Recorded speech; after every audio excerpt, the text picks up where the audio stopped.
This episode is brought to you by freedadcourse.com. You are always one conversation away from changing your life, and the power of hello is something that I subscribe to every single day, and I'm always saying hello to new people everywhere I go.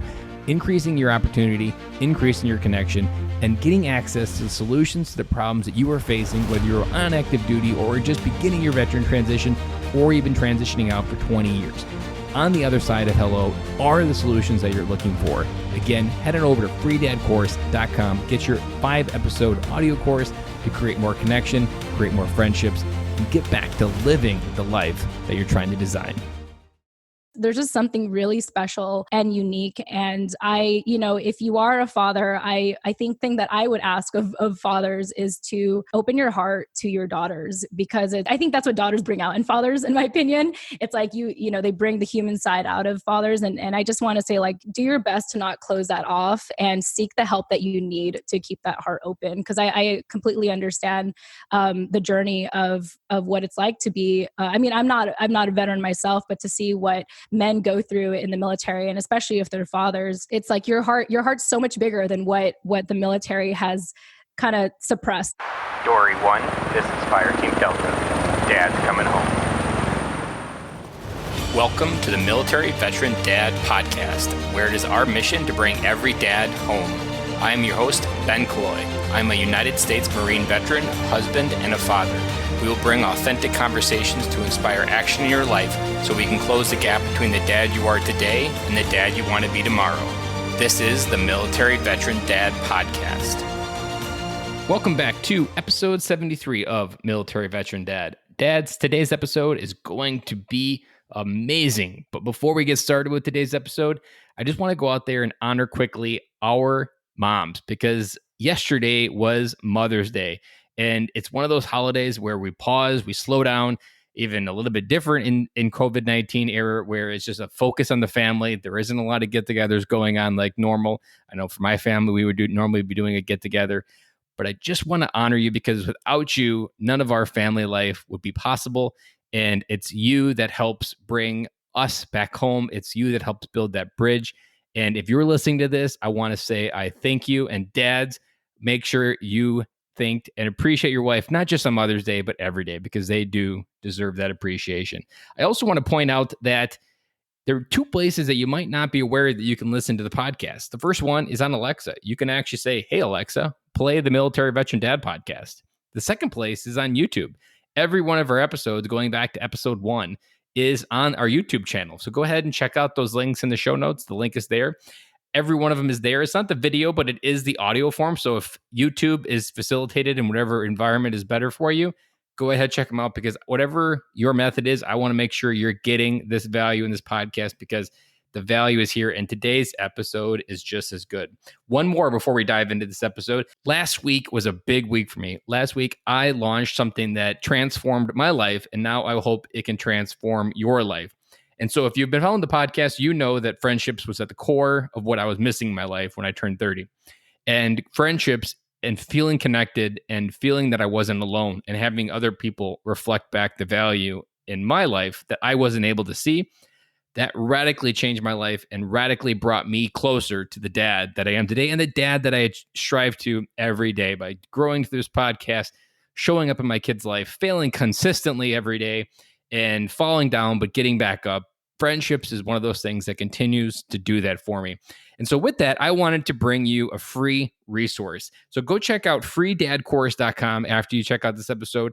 There is a 5-lesson audio course on how to create more friends. Using my life as the example, taking the things that I've learned, the reasons why friendships can change your life, and how to really do them, and even why it might not work for you. How do you overcome the fear that may be inside your head that currently prevents you? Maybe you are just like me when I turned 30, and you have a lot of good reasons in your head and excuses for why you can't move your life forward and create more friends. We even tackle that. Each episode is about 10 minutes, so it's not too long. So if you've got a good 50 minutes in your life, and it's in a great, I spent a lot of time making sure that I had the right platform. It's got its own app. It delivers it right to your phone, Android and iPhone. So go ahead, check out freedadcourse.com. Let's get started with this week's episode. So one thing that we have never done on the podcast is we've never had a gold star family member.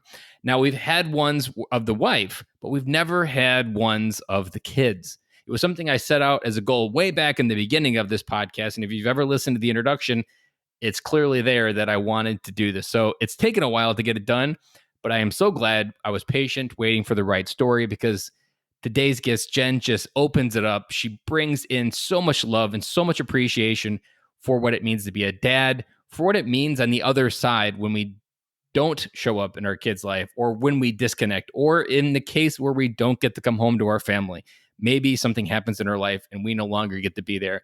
This story will inspire you to be a better dad now while you have the chance, because you never know when your life will be cut short.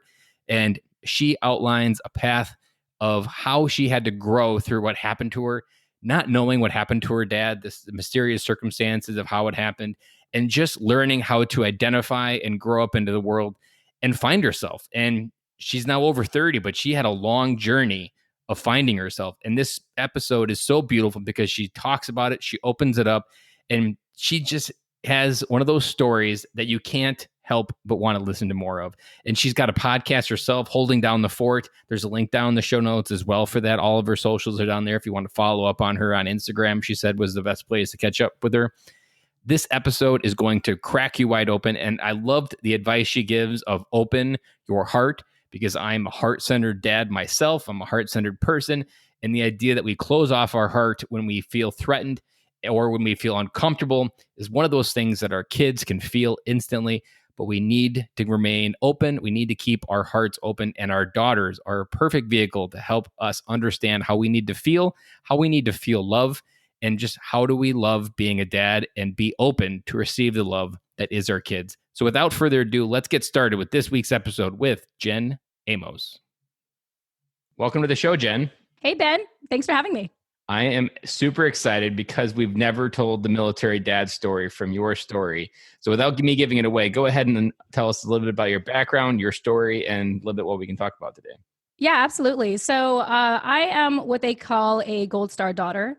And what that means for people that are hearing that for the first time, it means that you lost a family member while on active duty. And for me, that was my father. So I just want to give a shout out to Alfonso Abdal Amos. I had lost him when I was only 10 years old. So this was over 20 years ago, back in 1998. And we were last stationed in Yokosuka, Japan, naval base at that time. And it's been quite a ride. Fast forward to 20 years, I never really saw significance to my story. In fact, I didn't even know that I was a Gold Star daughter until a couple of years ago. I didn't know that was a label until I had met my husband, and he's a veteran. And I got to learn. I decided to get involved in the military community again after long thought, and really explore my story as a Gold Star daughter. So I'm really happy to be on here, and I appreciate you having me, Ben. What was the situation around your dad passing? It wasn't suicide. It was more related to duty? You know, it's actually quite interesting. What his death certificate says unknown. He supposedly had drowned. And so even to this day, we don't know what has happened to him. He has a marker in Fort Rosecrans Cemetery in San Diego, California. And what we're told is that it was in mid-October of 1998. His best friend, who I actually met for the first time in 20 years, earlier this year on New Year's Day, said he was the last to see him. And he happened to be on the upper deck. And we were told that there was a typhoon that night, supposedly, and he had gone missing the next day. And so his last ship was the USS Kitty Hawk. And for 3 days, they sent a search crew to find him. And they weren't able to find him. And they eventually just said that his death is unknown. And at that time, like I said, my family and I were in Yokosuka, Japan. And because he wasn't our sponsor anymore, we had no choice but to leave Japan and live out our civilian lives after that. Mm-hmm. You really get thrusted back to normal in a bad way. So you actually, there's a grave marker, but to this day, there's still not an actual body attached to the grave. No, in Fort Rosecrans Cemetery, he is in the section where other bodies have also gone missing. So they're all just markers. So he's in that section. So yeah. Well, wow. That's just it's a very powerful story, and I can immediately imagine like at 10 years old, you have enough awareness to understand some normalcy of what you identify with your life. But then you also have the raw ability to feel some of the strong emotions that I can imagine you felt after that. What was some of the things that you first started feeling, if you can unpack that a little bit? Like what was those years after between 10 and 15 for you?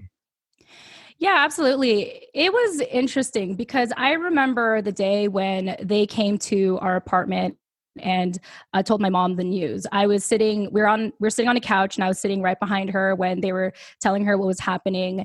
And I honestly, at that time, at 10 years old, I didn't know how to react. So I looked at my mom and she started crying. And I was like, okay, I'm going to cry too. So I sort of actually forced myself to shed a couple tears just because I thought that I had to. I actually did have very fond memories of my father. I'd like to believe I was the princess. I'd like to believe I was the favorite daughter before my sister was born, because for 5 years at least, I was the youngest sibling. I have an older brother. Anyway, it was only after the sort of the funeral service, really, and after going to church and stuff, and after the news, when it really hit me that my dad was gone. And it was actually coming from a selfish place, because we had all this what do you call it, all of this media attention for my dad's disappearance. That's when I started to feel like I was making friends. Like, people started talking to me, and of course it was for like sympathy. They weren't, I don't think they really were trying to be my friends. But it was really when they finally told us that we had to leave that I actually started crying, and I was really resentful about it, because I thought, oh, as a military child, just like with I think most active duty military families, you move every 2 to 3 years, and some people thrive in that environment, but I couldn't. I was an introvert. I was shy. I needed routine, and at that point, I essentially gave up on trying to make friends. Like, I was like, okay, like, we're moving again, and even when we moved to San Diego, we moved again, and my life has been constant moving. Even in the last 5-6 years, I've moved more than a handful of times. I think as an adult, it just became a part of me to do that. The next thing the other thing I want to add is that I think I really, within those 5 years that you're talking about, I think I became just really numb and really depressed. And I didn't know how to identify that at the time. I didn't know what I was going through. I was very aloof. I kind of just hung out with people if they wanted to be my friends. It was kind of like, hey, Jen, you're my friend now. I'm like, okay.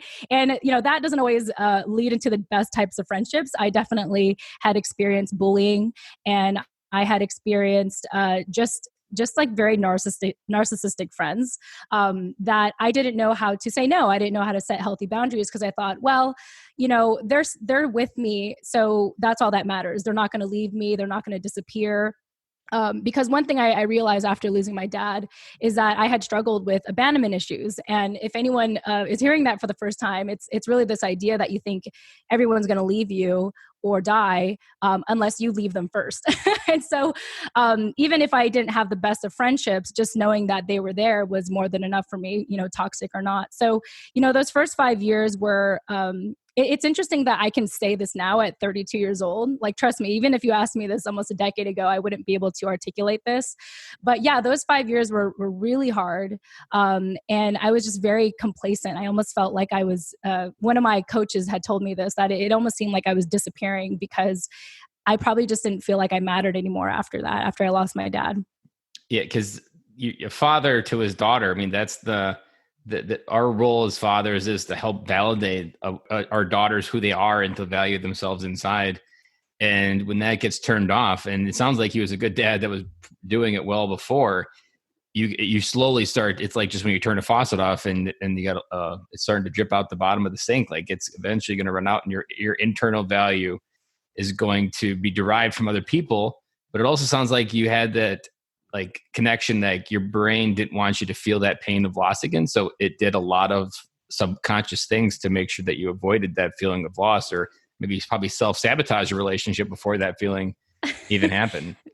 That's a really good observation, Ben. And you are absolutely right, because really since then, I had a series of toxic male relationships within my family and outside of my family. It was only really till I met my husband where for the first time in my life, I felt like I had remnants of my dad through him, as odd as that sounds, because my dad, he was emotionally available for me. I was the center of his world. I always like to believe I was his favorite, child until my sister was born. And yeah, you're right. It's like when I lost him, I just thought I had this belief in my head that if I could come close to that again, I'm probably going to lose it. And so I can't get close to that for my own safety, for my own sanity. So you're absolutely right. And like I said, I've had a lot of help in the last over handful, almost 5+ years to get the kind of help to realize like, okay, Jen, like you actually deserve to be loved. You deserve to be valued. No one will ever no one will ever replace your dad's love, but you still deserve, unconditional love, and you deserve to be validated. And, my mom, you would think like, oh, what about your mother? Well, my mother, she was a survivor after we lost my dad. She was a widow of 3 kids under 11 years old. We were 11, 10, and 5. And so she had to figure that out like all on her own. And fortunately, she had her siblings help her out. But even so, her mindset was all about survival and providing. And I am happy to say that my mom is doing so much better today. She's healthy, she's happy, she's stable. But really those, that first decade or so after losing my dad, I had a really rough relationship with her because I was, even though I was the youngest daughter at the time, I was the oldest daughter. So when my sister was born, my sister kind of became the golden child in my perspective. And so I think my mom felt most connected to me because I was her daughter, that she had a lot of expectations for me more so than my older brother. And I want to pause right here and talk to the dad listening to this, because you just validated what I've been talking about on the podcast for so long, that as fathers, the man that we live up to be is the template that your daughters go out into the world to measure every person they meet. And the father that lives up to who he is and who he wants his daughter to bring home doesn't have any worry of what his daughter brings home. And in your case, you didn't have that template. But Right. When you found your husband today, you used the words like, he measured up to the man that I remembered with my dad. Yeah. And that connection, that's like when you just start figuring out who you are and start dating, that measurement is something that fathers have the bar to set. So if you're not setting the bar high and you're not liking who your kids are dating, that's a direct reflection of how high the bar you set for yourself. And you nailed it right there when you said that, like, that's what you liked about your husband, because he met the bar. And it took you a long time to unpack those emotions of what your dad, you probably suppressed those memories of who he was because it was safe to do that in your mind. But then when you started connecting with it, that love came out, and then you had kind of the blueprint, that template that he left to go out into the world to find someone to measure up to him. Yeah, absolutely. And I just have to give a shout out to my husband because he's put up with a lot with me. And I know he can say the same. He's like, well, you put up a lot with me. Like, that's why we're meant for each other. But, I remember when I started to see a lot of my traits in my dad and him, it was really hard for me to unpack that with him. It was hard for me to open up about it, because every time I would try to bring it up, I would kind of like swell up inside, and I get so emotional, and it would be so like I would almost cry every time. And it's really in the last year or two where I finally feel like I've found my voice and I could really articulate myself to him, so much so that I think it intimidates him sometimes how expressive I can be. But I really have to give it to him for, his patience and his unconditional love, for me. And I just want to add on to what you said, Ben, with the whole template. I think it's interesting how you say that. I think that there's a very special relationship between daughters and fathers. It's just, I can't speak on behalf of my brother's relationship with my dad, but, just feeling, I just remember that he was just always there for me. Even though he was gone months at a time, because he was a machinist mate first class, and so he'd get deployed, I think 6 months at a time, from what I recall. But when he was back, like, he was there, he was present. He would always hold me. I remember when I started to know what money was, every time I asked him for money, he'd give me like a $20 bill. I think he would have spoiled me growing up, and I think if he was here today, he probably would be very strict on the men that I date. I think it would have been really difficult for him to see me with other men. But yeah, there's just something really special and unique. And if you are a father, I think the thing that I would ask of fathers is to open your heart to your daughters, because I think that's what daughters bring out in fathers, in my opinion. It's like, they bring the human side out of fathers. And I just want to say, like, do your best to not close that off, and seek the help that you need to keep that heart open. Cause I completely understand the journey of what it's like to be, I'm not a veteran myself, but to see what men go through in the military, and especially if they're fathers, it's like your heart's so much bigger than what the military has kind of suppressed from you. Or what it's issued you allowed to be able to feel. That's usually what I describe it, like military. And it's weird. The military never tells you how to process your feelings, but it's all the unspoken innuendo that says this is the exact amount that you should apply. And if you apply any more emotions to anything you do, you're wrong. But no one speaks that. Like, I've almost said, like, I wish the DOD would come out and create an order on emotions, and like, this is what you can and can't feel. And there is nothing you can't feel, but that's like just blatantly saying, like, none of us have said at any point in our history, you can't feel what you need to feel and you need to be macho. But the unspoken BS of the military is what always gets us into trouble. I saw a great meme that nailed this point, that for sons, a father is their first hero. And for daughters, it's their first love. And when you connect that feeling, like, there's I repeat it far too often, but it's worth repeating because it's a very good statistic, that like just hugging your daughter from beginning to as she grows up reduces the chance by like 60% that she has sex by the age of 12, because that feeling and connection of love from you grounds her in a way that she doesn't need to seek it from others. Yeah. She's ready. And I thought I'd share, like, even in full disclosure to that, I was a virgin until I was 21, because there was something instinctively inside of me said, like, no, I got to save myself. Because your father like, helped I have a high feel respect that. for myself. Yeah. Yeah. No, it's true. It's very true. That, and I guess Catholicism was my background. I'm not Catholic anymore, but I think just part of that, like, shame of, like, save yourself. Mm-hmm. But definitely just knowing that, like, I knew for some reason it was built in my head that I was going to save myself for someone that was worth waiting for. And like, no guy could do it. And unfortunately, I do want to share this as well. The person that I did lose it to, it wasn't the one. Unfortunately, like, it actually turned out the reason why I wanted to be with him is because I just had this feeling that he wasn't going to go anywhere. And then when I did lose it to him, I had convinced myself, like, okay, well, I lost it to him, he might as well be the one. And 7 years later, we ended up breaking up, because I realized I had to let go of that idea that he was the one, just because I lost my virginity to him. But either way, I do think that I have to give credit to my father that I waited so long. Mm-hmm. And even as I raised my daughters, I have two daughters, 8 and 3. Like, the one way that I always sum up my greatest fear is when she reaches 18, that world will be validated, or a girl will seek validation by how many Instagram followers and what Instagram says about them. So like, I think it is my primary mission just to like make sure that she derives her own self-value from herself. Like, a common example is like her brother will say something stupid to her, and I'm like, well, do you believe it to be true, whatever he just said? And she's like, no. And I'm like, well, your opinion about yourself is the one that matters the most. So what other people say isn't that important. And so like, it's very small, like, example, but that little point, like, that's what I'll hopefully be able to keep doing as she grows up. Like, your opinion of yourself is the one that you hold the closest. And there's so much, I think, external validation for women to get caught up in.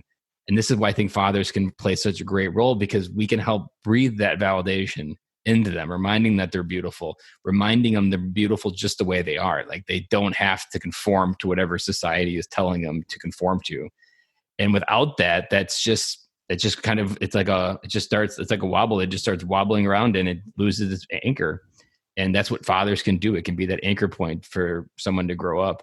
I have to ask, so like, as you worked through and you're now at 32 and you reflect back, I can't imagine that you would not want your dad to come back, but what's something that going through that moment has forced you to find deeper, and you've probably couldn't imagine finding in a different way than having to go through the process of losing your dad? Is there some type of beauty that's come out of you going back into this idea of your dad passing that's allowed you to kind of like switch from life happened to me to my life has happened for me, even though it's still a tragic thing to go through? Yeah, absolutely. I have, a therapist didn't diagnose this to me, but they unofficially said that I have post-traumatic growth, which means that I essentially grow from my pain. I grow from my traumas. And I was actually just talking to, I currently have a life coach, shout out to Jason Matthews with Charlie Mike Life Life Coaching. But he, what was I going to say with him?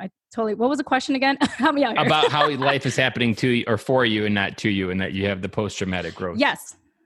Okay, thank you. Yeah. So he had, what is it? So Jason Matthews had pointed out to me that when I was telling him about my upbringing and how I moved every 2 to 3 years, and even in my young 20s when I graduated college, I got fired from 4 jobs consecutively. And so a decade later, I've been self-employed ever since. Like, I have never worked a full-time job. It hasn't been easy, but I figured it out. And my Jason had mentioned to me, he's all like, it's interesting how you took all of that, like, kind of spontaneous, sporadic, unpredictable lifestyle, and you just owned it. And it is quite interesting even today with the, at the time of this recording, with this pandemic, with COVID-19, that while a lot of people are really affected by, this change and establishing a new normal, this is completely normal for my husband and I. It's like we've been working from home for a long time, and we know what it's like to pivot, like, him being a veteran and me having this military family background. So I want to say that, like, as much as I would have wished for my dad to, still be around, as much as how awesome it would be if maybe he actually has been around this whole time and he finally showed up. If there's one thing, there's a big lesson I had learned from all this, because in all of my coaching and therapy, I came to a place where I had to be okay with not knowing what happened. I just had to be. And it was interesting because a lot of my life I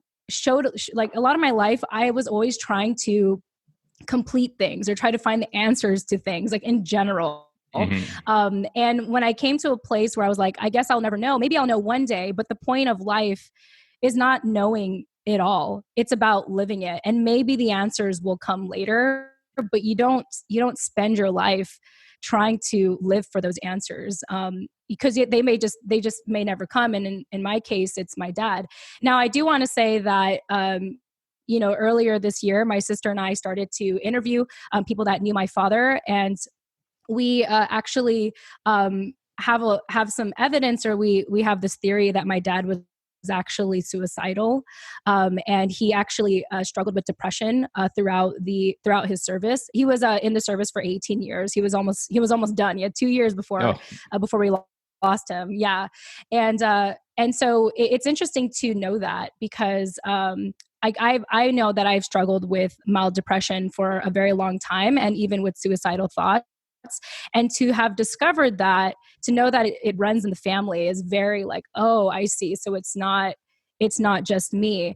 And so I think to answer your question overall, I want to say that like it was a good experience overall, and it taught me a lot, because it had to, because I just can't change anything. I can't go back. I can't go back to Japan. I can't go back to those friends.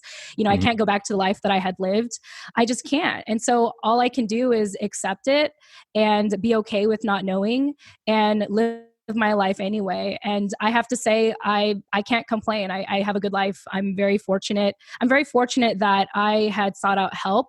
I'm very fortunate to, have good friends and loved ones.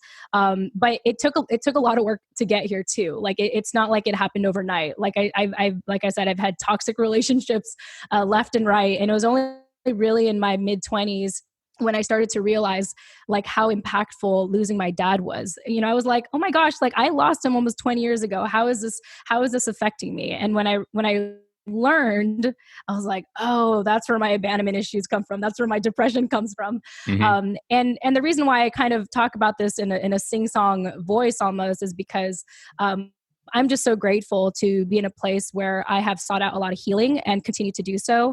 And part of that is sharing my story with you. Your mess became your message. Yes, exactly. Exactly. There's 2 points that I want to point out there. So there's one that like in a world where if your dad did take his own life. So I've interviewed spouses of husbands that did take their own life. And there was this idea and lesson that I repeat anytime suicide comes up that like, you are a great example that for a dad, the one thought that they believe that this is the right way out is that they're a burden and this burden is painful. And the way to end that burden and pain is to take my own life and remove myself and cut the cancer out kind of. But you're an example, and every other person who has a family member of suicide, they understand this idea that the pain doesn't stop. You only pass it on, and you pass it on in a way that they'll never understand it. Like you understand your own pain, but when you take your own life, you just pass it on in a way like if your dad did concludely and you knew that, like the question usually is like, why wasn't I worthy for my dad to stay around? Like that's usually what then kids get stuck on. Like, why didn't my dad find value enough in me to be my father? Why did he choose to take his own life? Like in those cases, like that's painful and you have to grow through it. And the reason why I asked if there what you were growing through, because even for myself, like I haven't lost anybody, but I've had different situations that put my life under pressure. So the place that I lost my job at, I was never really that happy. And so for like 4 years ago, the pressure of that unhappiness made me want to start a side hustle. That journey over 4 years allowed this podcast to happen. It allowed me to dig deeper into myself. Yes. And that pressure in your life, whatever it may be, good, bad, or the ugly, that pressure is actually good. And I always use a diamond as a good example because a diamond is just raw carbon under pressure, but something beautiful comes out on the other end. So in your case, and this is why I love what you said, post-traumatic growth disorder, like when you have something traumatic happen, it is traumatic, it did happen, but it's just experiencing a lot of life in a short amount of period. Like you have enough depth emotionally now that you can probably speak at a level that most 50-year-olds probably can't because they haven't had that depth and emotional growth. And when you have that post-traumatic disorder, you grow so exponentially. But when you figure out that it all happened for you, you just don't always know what.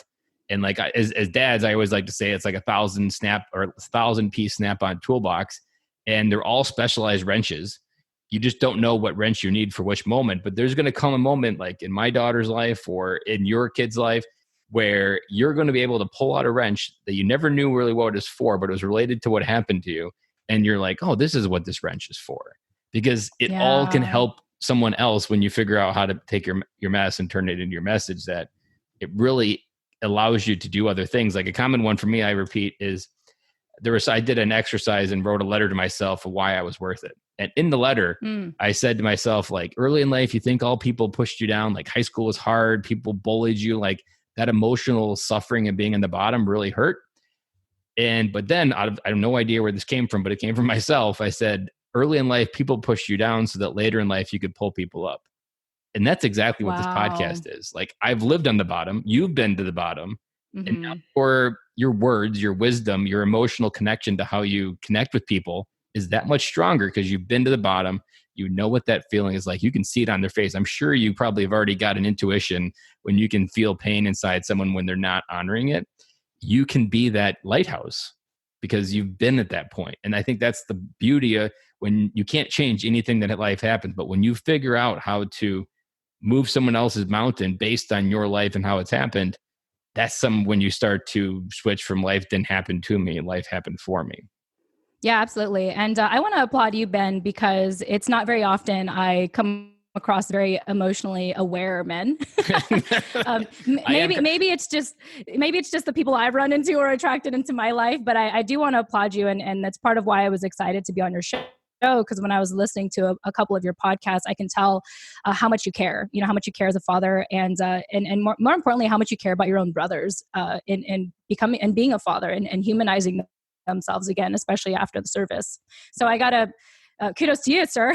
I appreciate it. And the worst part, it actually is just not a veteran in the military. Like I've told people that I'm a Marine, or people know that I'm a Marine initially. And then I mentioned that like, yeah, I cry at happy endings. And they're like, Marines don't cry.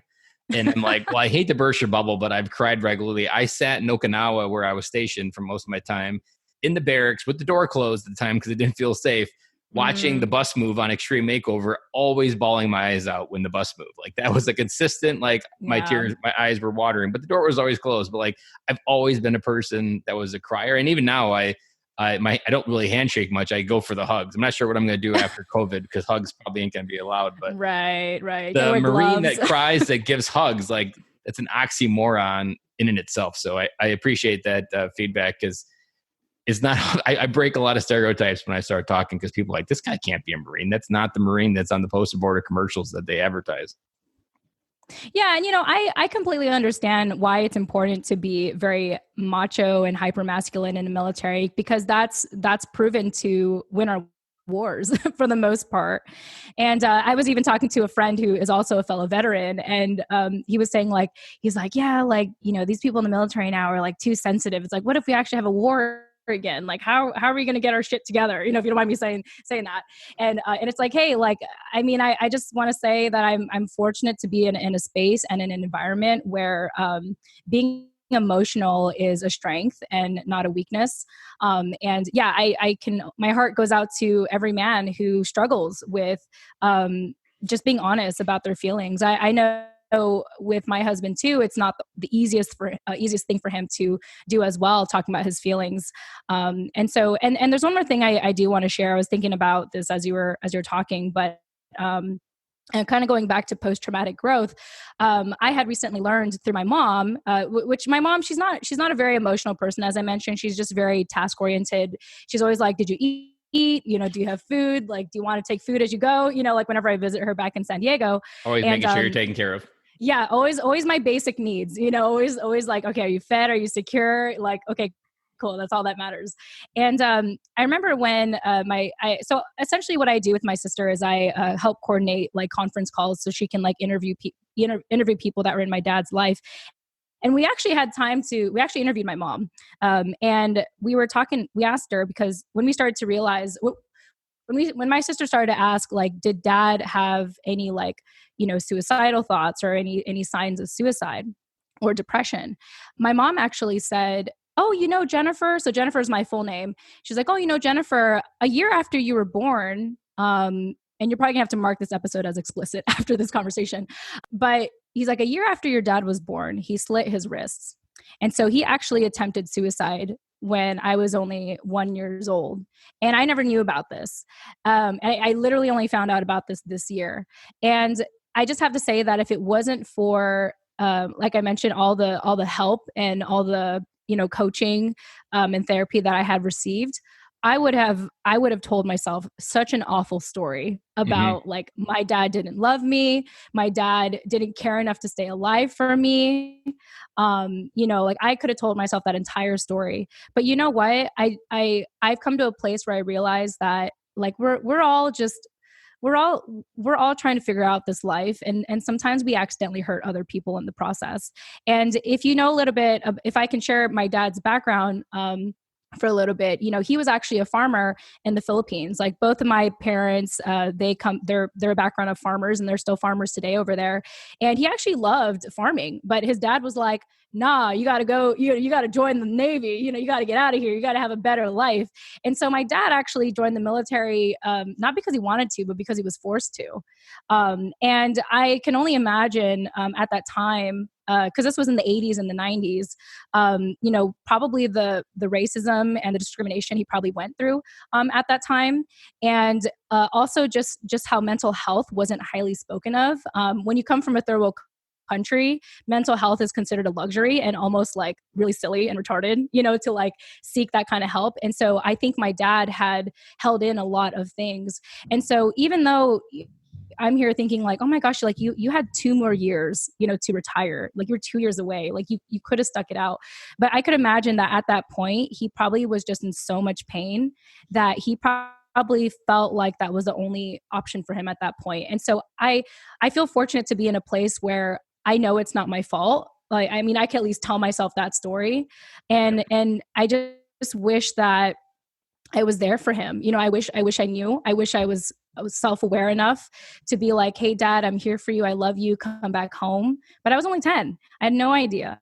Mm-hmm. And so, I just really appreciate you giving me the time to share that, and to know that, to really create awareness that, you know, suicide and depression and mental health is really an issue in the military community. And as you mentioned earlier, it's quite unfortunate that it's not really, I don't know, added into the program. and it's no wonder why, you know, what's that number again? 22 veterans commit suicide every day. Mm-hmm. It's just so unfortunate that that's a statistic. And I just wish that there were more resources during active duty that's more available and, more importantly, normalized, so that we could prevent something like that. Because it's one thing to you know, get killed in combat, but to choose to take your life, it's a whole other different story, a different issue. And if that's true, now I'm not saying this is true, I'm just what I've gathered. Yep. A lot of things make sense if that's true. And I'm just fortunate to be in a place where I can handle that information. There's something that I talk about a lot in the podcast. It's kind of like the thesis, which is legacy of our family, or our family is our legacy. And there was an episode that I think you'd probably like with Ashley Buggy. She was back in last July. Her husband died in a scuba diving accident in Hawaii. Wow. And she was 6 months pregnant, and she had 2 young kids under 4 years at home. And so you can imagine going through losing your husband, and she talks about it on the podcast. But her husband lived his life with a no bucket list mentality. Like the PCS to Hawaii, they actually got a sailboat. A bunch of guys went from San Diego to Hawaii on a sailboat. The family flew on an airplane, but he went on a sailboat because he lived life with no bucket list. Very and even cool. after he died, she took it upon to kind of continue that legacy. And when I interviewed, she was in Poland, and they were touring Europe in the summer as a family with young kids. And she brought a friend with her, maybe 2 friends, to help take care of the kids. But they were doing it just like his dad did. And it realized, like, if you're talking, he left a blueprint for his kids to always feel connected to him. And as you're interviewing your dad and finding out different things, you're going to figure out who your dad was, and you're going to find those pieces of how to connect with him in your life today. And that's how you're going to be able to take his memory and keep on going, either through your life or his stories. And like, I have this idea, like, veterans are only forgotten when people stop talking about their name. And you're doing that research project, you're going to be able to dive into who he was and almost reignite that legacy of who he was, to make sure that when you start your family, you know that secret recipe that he had of who he was, those stories, that depth, and make sure that it doesn't stop, because that's the beauty of our family. In the military, we have such a rare ability to create such an amazing legacy because we live a life that very few people have even compared to. There's only 7% of the population is a veteran, and there's like less than 1% that's actually on active duty at any given time. So like, our ability to create amazing life is awesome. So as you dive into it, it's an awesome idea to dive into it and figure out who he was, because if you figure out who he was, then you can step into that in your own life, which some of that you didn't have the ability to do. Yeah, absolutely. And I have to give a shout out to my sister, Josephine, because as I had mentioned, even a couple of years ago, I just resigned from knowing anymore. I was like, okay, you know, I'm not going to ever find the answers. I am 100% okay with that. And the fact that my sister wanted to learn, I told her, because since I already do podcasting, I was like, hey, well, I mean, I know the right questions to ask.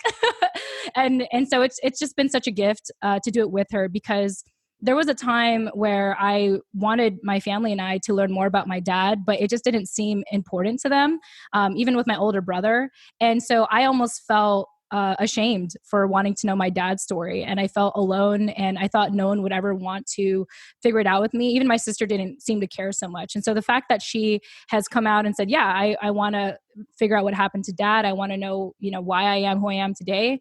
And it's been very eye-opening. And I'm just nothing but grateful because I signed off a long time ago. and now I could really just like everything that's happening, from this moment forward is really a bonus. And I do have to say that it's really made my relationship with my sister a lot better and my immediate family. And I actually had become estranged to a lot of my relatives because, as I mentioned earlier on this interview, I had experienced a lot of toxic relationships within my family. That's a conversation for another time.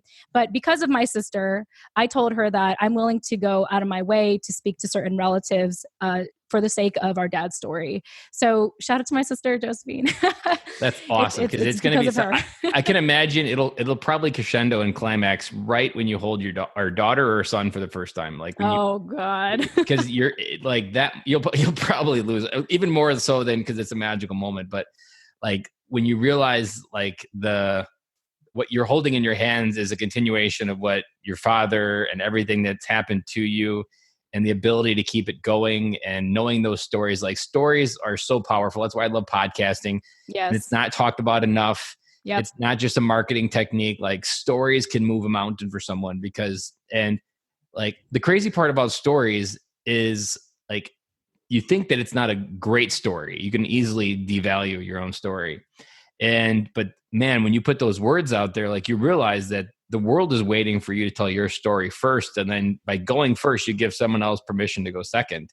Right. And that's the power of podcasting. And this story here, if a Gold Star daughter listens to this episode and is at a different part of the journey, you're giving her hope, you're giving her connection, you're invalidating the crap thoughts that she's having in her head that I'm the only one that's ever gone through this in the history of the universe. And the moment you do that, that's when you can start to take those steps to step into your mess and to step into those feelings instead of running from something, but really running towards the beauty that is inside you, but you can't do it when you're running away from it. Yeah, for sure. I love how you said that. And I love how we're having this conversation about storytelling because I literally just published an episode on my podcast show, Holding Down the Fort, where I was interviewed by someone else on their show about the importance of storytelling. And the biggest thing I want to tell people who feel like they're not ready yet or they don't think they have a good enough story is that storytelling is not selfish. It's actually selfless.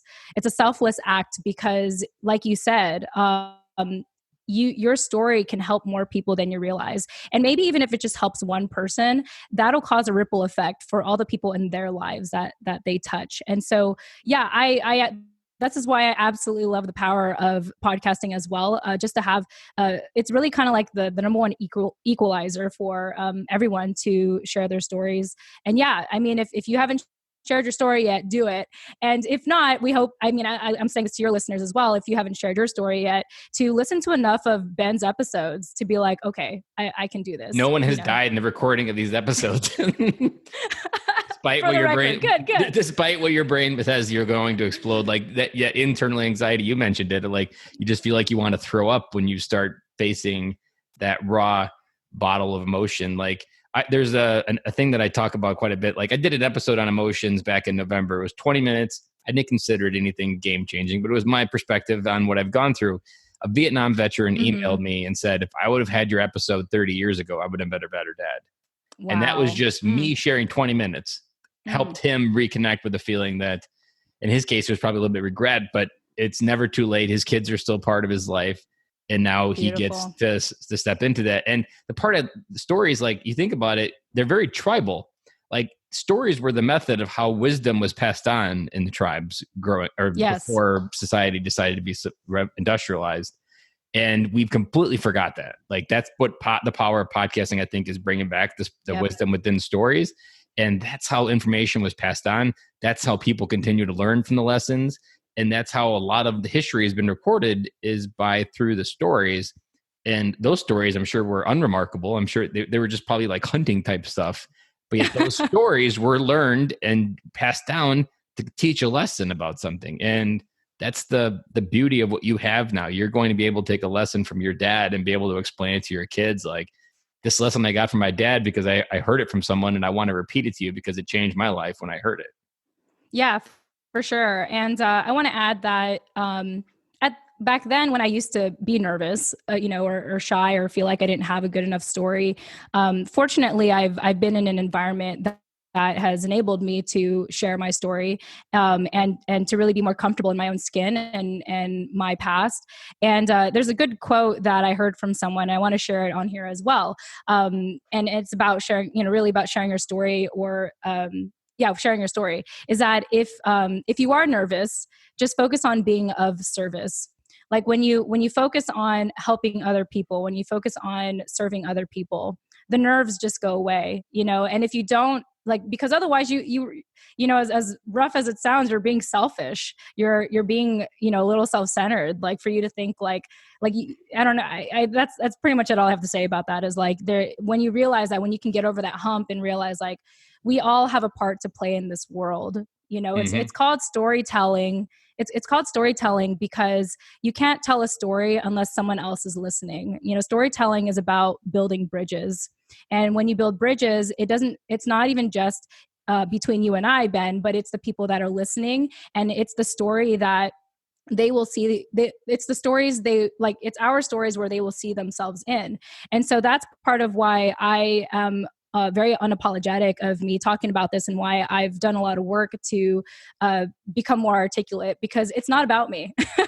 It's not about me. It's about that other Gold Star daughter who lost her father at a very young age. And she is, maybe the same age as me, if not older.